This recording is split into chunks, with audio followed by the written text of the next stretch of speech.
وقال النبي صلى الله عليه وسلم حب الدنيا رأس كل خطيئة أو كما قال عليه الصلاة والسلام۔ فرمایا دنیا کی محبت ہر برائی کی جڑ ہے۔ نبی کریم صلی اللہ علیہ وسلم نے دنیا کو دل میں بسانے کی خوب مذمت فرمائی ہے۔ جب تک دنیا کی محبت دل میں نہ ہو بندہ اللہ کو راضی کرنے کی کوشش کرتا رہتا ہے، نیک اعمال میں لگا رہتا ہے، خالق کائنات کے حقوق کی ادائیگی کے ساتھ ساتھ مخلوق خدا کے حقوق بھی ادا کرتا رہتا ہے، لیکن جب دنیا اس کے دل میں آ جاتی ہے تو یہ اللہ کی ذات سے منحرف ہو جاتا ہے اور رسول خدا صلی اللہ علیہ وسلم کی سنت کو چھوڑ کر گناہوں میں لگ جاتا ہے۔ حدیث میں ہے کہ جب میری امت دنیا کو بڑی چیز سمجھنے لگے گی تو اسلام کی وقعت ان کے دلوں سے نکل جائے گی۔ گزشتہ بھی احادیث میں اس قسم کا مضمون گزرا ہے کہ اصل چیز یہ ہے کہ وہ دنیا جس سے اللہ سے غفلت ہو جائے وہ بری ہے۔ بس چاہے ایک آدمی کے پاس کچھ بھی نہیں ہے، یعنی کھانے کو صحیح طرح روٹی بھی نہیں ہے، لیکن اس کے دل میں دنیا کی محبت ایسی ہے کہ بس ہر وقت اس چکر میں لگا رہتا ہے کسی طرح مجھے کچھ مل جائے، اور اس چکر کی وجہ سے نمازوں سے بھی غفلت ہے، اللہ کے احکامات سے بھی غفلت ہے، اور ذکر و اذکار سے بھی غفلت ہے، حقوق العباد سے بھی غفلت ہے۔ تو سمجھ لو کہ یہ دنیا کی محبت ہے اس کے دل کے اندر، اور یہ دنیا کا بھوکا ہے، اور اللہ کی طرف سے اس کے اوپر عذاب ہے کہ اللہ نے اس کو اپنے سے دور کیا ہوا ہے۔ اور ایک آدمی جس کے پاس اللہ نے سب کچھ دیا ہے، بہت مال و دولت ہے، لیکن اس کا مال اللہ کی یاد سے غفلت کے اندر اس کو نہیں لگاتا، بلکہ اس مال کو وہ اللہ کی راہ میں خرچ کرتا ہے، اللہ کی راہ میں بڑے بڑے کام اس مال سے کرتا ہے، حقوق العباد ادا کرتا ہے، تو اس کو دنیا کی محبت والا نہیں کہا جائے گا۔ تو دنیا کا مطلب یعنی ایسی چیز جو اس کو اللہ سے غافل کر دے، اب چاہے وہ دنیا کا مال ہو یا نہ ہو، دونوں صورتیں ہیں اس کے اندر۔ یہ بڑی عجیب بات ہے، لوگ اس بات کو نہیں سمجھتے، وہ سمجھتے ہیں بس مال کا ہونا ہی دنیا ہے، حالانکہ ایسا نہیں ہے۔ بعض مرتبہ مال کا نہ ہونا یہ بھی دنیا ہے اس کے اندر، کہ دنیا کی محبت ایسی بیٹھی ہوئی ہے کہ مال کے پیچھے پڑا ہوا ہے، اگرچہ مال ہے بھی نہیں لیکن پھر بھی مال کے پیچھے پڑا ہے اور اللہ کے ذکر سے، اللہ کے احکامات سے غافل ہے۔ دوسری حدیث ہے جاہدوا المشرکین باموالکم وانفسکم والسنتکم او کما قال علیہ الصلوۃ والسلام۔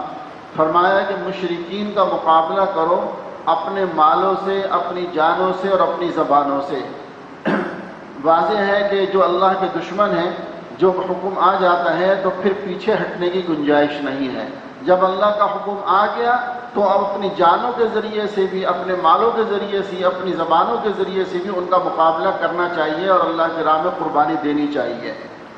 آج کی دعا ہے، فرمایا چھینک آنے پر چھینکنے والا یہ دعا پڑھے الحمدللہ، اور سننے والا کہے یرحمک اللہ۔ پھر جواب میں جو چھینکنے والا ہے وہ کہے یہدیکم اللہ ویصلح بالکم۔ یہ آج کی دعا ہے۔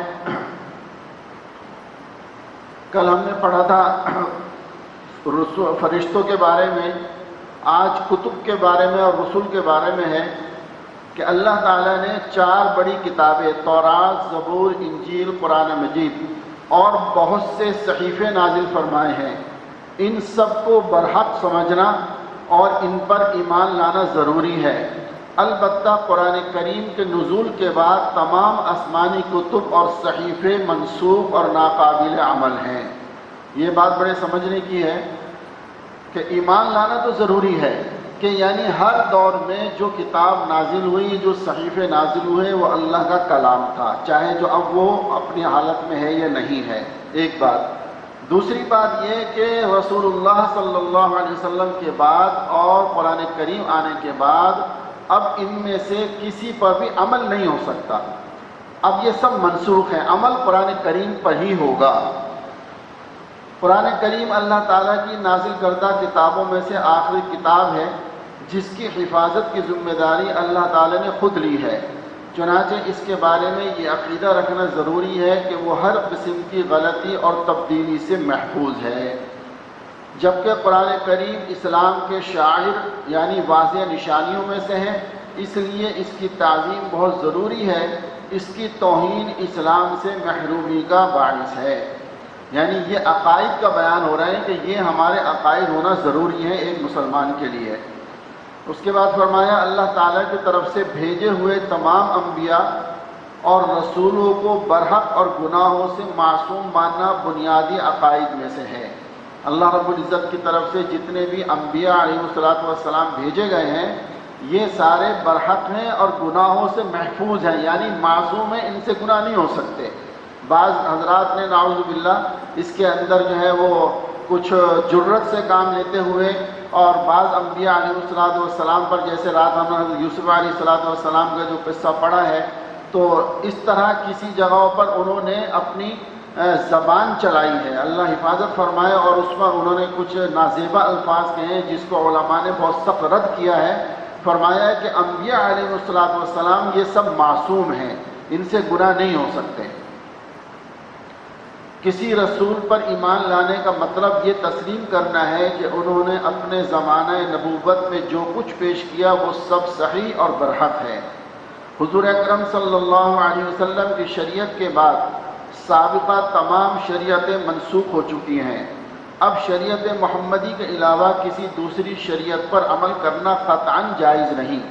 آپ صلی اللہ علیہ وسلم کی رسالت کا اقرار ہم کلمہ طیبہ کے دوسرے جز محمد الرسول اللہ میں کرتے ہیں۔ آپ صلی اللہ علیہ وسلم اللہ کے آخری نبی ہیں۔ آپ صلی اللہ علیہ وسلم کے بعد قیامت تک کوئی نیا نبی نہیں آئے گا۔ انبیاء اکرام علیہ السلام کے بعد تمام لوگوں میں سب سے افضل آپ صلی اللہ علیہ وسلم کے صحابہ رضی اللہ تعالی عنہم ہیں۔ وہ سارے سچے پکے مومن تھے اور ان کا معیار ہمارے لیے، ان کا ایمان ہمارے لیے معیار کا درجہ رکھتا ہے۔ جیسے میں نے درس میں بھی عرض کیا تھا کہ تمام صحابہ رضی اللہ تعالی عنہم معیار حق ہیں ہمارے لیے۔ اگر کسی سے کہیں کوئی غلطی ہوئی بھی ہے تو اللہ سبحانہ و تعالی نے اس کو معاف فرما دیا، رضی اللہ عنہ ورضوا عنہ۔ تو ہم کون ہوتے ہیں اس کے اوپر کوئی بات کرنے والے؟ قیامت، ایک دن ایسا آنے والا ہے جس دن تمام آدمی اور جاندار مر جائیں گے، پہاڑ روئی کے گالوں کی طرح اڑتے پھریں گے، ستارے ٹوٹ کر گر پڑیں گے، آسمان پھٹ جائے گا، غرض ہر چیز فنا ہو جائے گی۔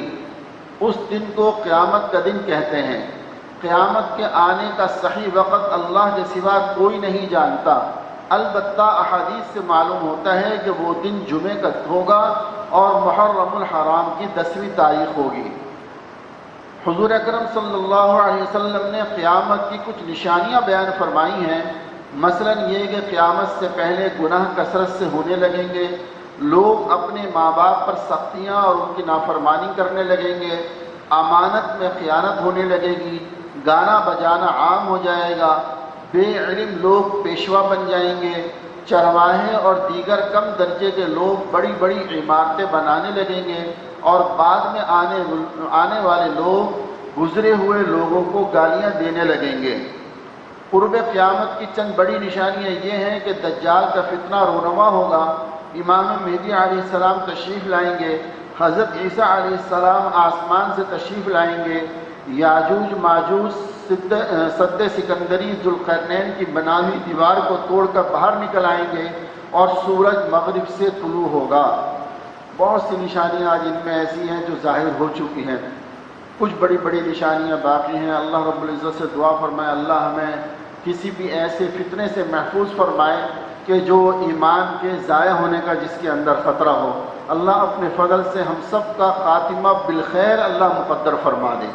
آج کل میں تمام ساتھیوں سے عرض کرتا ہوں کہ اس دعا کی بہت ضرورت ہے کہ اللہ سب کا خاتمہ بالخیر مقدر فرما دے، اس لیے کہ ہم اس دور سے گزر رہے ہیں کہ جس کے اندر صبح کو ایمان ہوتا ہے، شام کو ایمان سے خالی، رات کو ایمان ہے، صبح کو ایمان سے خالی۔ تو اللہ تعالی ہماری ان تمام فتنوں سے حفاظت فرمائے اور اپنا فضل فرمائے۔ وما علینا الا البلاغ۔ اللہم صلی علی سیدنا محمد۔